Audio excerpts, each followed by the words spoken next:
Shooby-doo, shoop-shoopy-doo. Call upon the sea ponies when you... Together we can show the world what we can do. You are next to me and I'm next to you. Push me on through until the battle's won. No one's gonna give nothing to us. Into each other we put our trust. Standing united after the fight is done.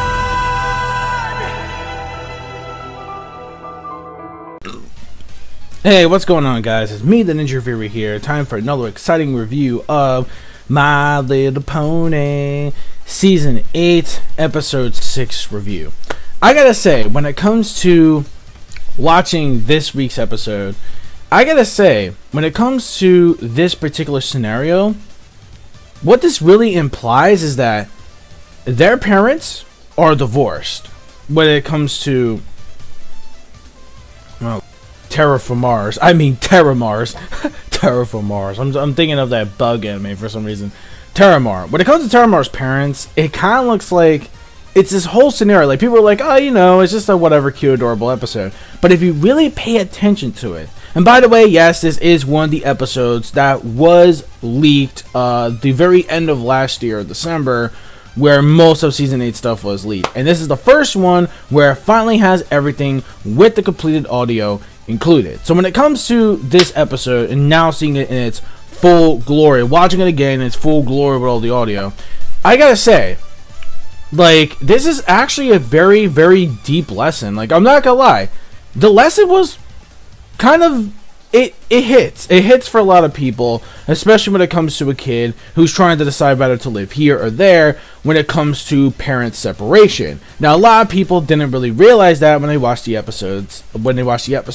Like, someone said, like, oh, you know, it's a cute and adorable episode. Like, I was even watching it with a friend. And it's like, you know, now that I think about it, it sort of sets that scenario of, like, divorce lines. And it kind of does, because I know some people who are growing up as kids and they want to live in a specific place, but then that's going to make the other one upset, or like their family upset. So it was a very hard decision for him or her to decide. And this episode really relates to that. It really does. And I gotta say, I didn't think this episode was actually going to be hitting on that point. I really think it didn't. But it actually did. This episode, though, is the first CMC Cutie Map mission episode. And, yeah, so their first mission is actually to solve a problem in the land of the hippogriffs, which actually, finally, that they actually got their land back ever since the Storm King was defeated. And I love, by the way, what I love about this episode is the fact that they actually have more movie canon material added to the episode. Props to them, like they did back in the earlier of this season during the first two episodes, School Days, where they had pretty much the scenario set that, oh yeah, this happened during the time where the Storm King was invading Equestria. It's like, oh wow, that's super cool. Like, okay, so it's just reminding folks for people who actually saw the movie. So I really like the way that actually started up in the season premiere, and I really do love how they're actually connecting that same canon here into this episode as well. So that's really cool. Not to mention, it was really cool to actually visit the land once again. And by the way, I love Apple Bloom's little iteration of the story where they think Applejack was the one that actually defeated the Storm King, and she's like, Charlotte's like, wait, Nani? But it was all of us that defeated the Storm King. Like, did she really say that? She's like, nah, I just want to add for dramatic effect. It's like, oh Jesus, really? I mean, you really just really want your sister to take the glory that much for a background character? I'm sorry, I know that was harsh. Anyways, I know Applejack fans will hate me later. But anyways, though, when it comes down to it, I really love how we got to see boat locations in action. I love the land location that we actually got to see for this episode as well. That's something I really appreciated too, the landscape. Now let's talk about the animation for this episode. The animation for this episode was actually top tier. Not top tier, okay. It was actually pretty great. Like, I like the way they animated the landscape, the land features, where, you know, Twilight pretty much goes there and she's basically, you know, getting her view of the tour while the Kingdom Orchestra is getting their view of the actual lands. So it's actually pretty cool. So Twilight is actually there with the CMC to go on business, as she calls it, but in reality, we all know she really just wants to have some fun to get away from her teaching career / busy life, which, hey, who can blame her? Because I'm kind of like the same way as myself, where I just want to be like, oh no, it's just for research, just for work purposes. But in reality, you just want to have some freaking fun, which I do agree. I want to have some damn fun. So that's actually pretty cool too. Like, that was actually pretty funny. Like, every time she uses the word like research and everything, but in reality, it's short term to have fun. But pretty much they had to get, well, her real mission was to also get a science certificate for Silverstream for both the mom and the father to actually make her official to join the actual school for good and also to go on a lot of field trips.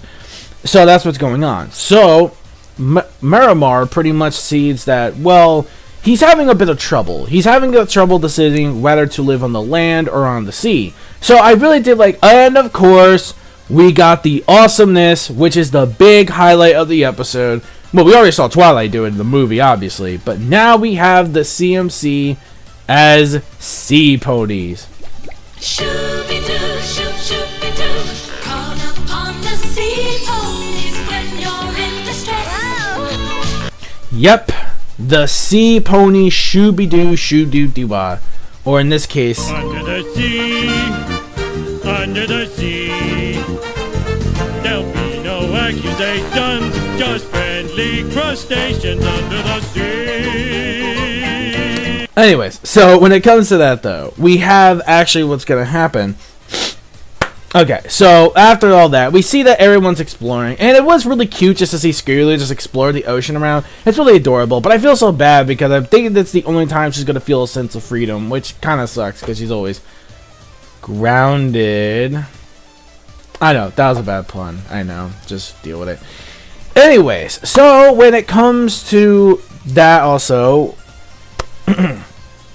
that was actually pretty cute. Sweetie Belle, not really much a big fan of it, so that's pretty much why she prefers more of the land. And then, of course, we actually get to see Miramar's mother. You know, she kind of looks like a little bit like Queen Nova a bit, but I guess, I don't know. She kind of looks like her a bit, except like with a different skin tone. And, of course, we couldn't obviously get Queen Nova, obviously, because of reasons for money-wise, and they couldn't get the actual voice actress, which kind of sucks, because I was expecting to see her again, though. But regardless, though, at least we got to see her, though. I mean, or at least her daughter, at least, or Skyla, which of course we couldn't see her either, though, which sucks, but hey, what can you do? Also, we actually did get a song for this episode, which I gotta say is a pretty cool CMC song. I enjoy it for what it is. It's a pretty cool CMC song. I like it. I think it's it's pretty cute, but also it does kind of suck how like at the end they both came into like a breaking agreement, and it really does act like they kind of broke up into, again, even as a kid's form, they actually did the same thing on why the parents actually separated. So even in that song, you could obviously tell what this episode contains and what this moralist message is really going to be about. So the song itself, I kind of like it. Is it what? I don't know. I have to keep listening to it again though. I like the song for what it is. I think it's cute. I think for what it is, but also kind of sad because the way they had to end the song though. But I gotta say, for a CMC song though, after listening to it again a couple times, I actually start to kind of like this song now. I really do. I actually kind of like the song for what it is. It's cute, but also really catchy and upbeat as well. So, yeah, it actually does its parts well. Finally, at the very end of the episode, we see that they have a little meet. Like, they're both there. Both the sea ponies and the hippogriffs, like, on land. And they both meet each other on beach, and they're actually kind of having fun. Kind of having a very good old time. They're actually having a lot of fun. They're having a lot of fun, having a good old time, and they realize, wait a minute, there is one thing that we can do to reunite them, is have a little beach part, like, you know, get together on the actual landscape, on the actual beach area, where they can not only be on land, but also swim as well, and be reunited with their family once again. So, that was actually pretty cool. And then, of course, that's exactly what happens. And I figured that's pretty much what the moral of the episode really is supposed to be about. So, there we go. That's pretty much the episode. I actually really enjoyed it for what it was. It was very nice to see the actual locations of the actual hippogriffs and everything else. Like, it was really cool. I actually really enjoyed this a lot. I really did. When it comes to the moral of this episode, it was, wow, yeah, it was actually pretty more deeper than I thought it was. And yeah, I don't know if I could really find any complaints about this episode, really. I mean, I like the animation, I like the sea ponies, I like the the environments, and I like also, again, traveling to new worlds and locations has always been a big thing for me. Twilight was pretty good in this episode, and everything else was just fine the way it is. Overall, I actually have no complaints about this episode whatsoever. I mean, I don't think I could find any kind of little pacing issues, at least not that I know of anyway. I mean, maybe there was, I don't know, to be honest. Maybe it just went a little bit too quick, is probably my guess. My guess is that it kind of went a little bit too quick than usual. Sorry, my phone is like pretty much messages. Oh, hold on. Yeah, so there we go. Okay, anyways. Oh, I gotta get going, guys. I do. So, in conclusion, I guess I would have to give this... Oh, Jesus. I guess the pacing was a little bit too fast for me, but not too quick enough to actually ruin the whole episode. So, I will definitely give this another... Oh, my God. I'm gonna answer that later. Alright, let me get going. Alright, so episode overall, because I gotta get going, because I do have work, obviously, which is why I'm doing this really quick. Because I get out, I have a late shift, so I'm trying to get most of these reviews out as I can. So there we go. So I have to give this episode a 5 out of 5. This is going to be another one on my list that I actually really enjoyed, especially just when it comes to the CMC and the way these new locations were set up were just really fine. And I hope they actually continue to go down this path for all these movie canon references along the way. Let me know your thoughts in the comment section below of this week's episode of My Little Pony Friendship is Magic Season 8, Episode 6, and I will see you guys next week for Episode 7. Don't forget to rate, comment, subscribe, click on that bell to join the squad, boys. Follow my social media plugins, gamer tags as well, and if you haven't, please join the Discord, which is the Plus Ultra Discord. So, peace, soul, love, chicken grease, and the sky is the limit. MONEYMIKE fans, keep supporting, which read what you watch, and bronies, bro who, brony on.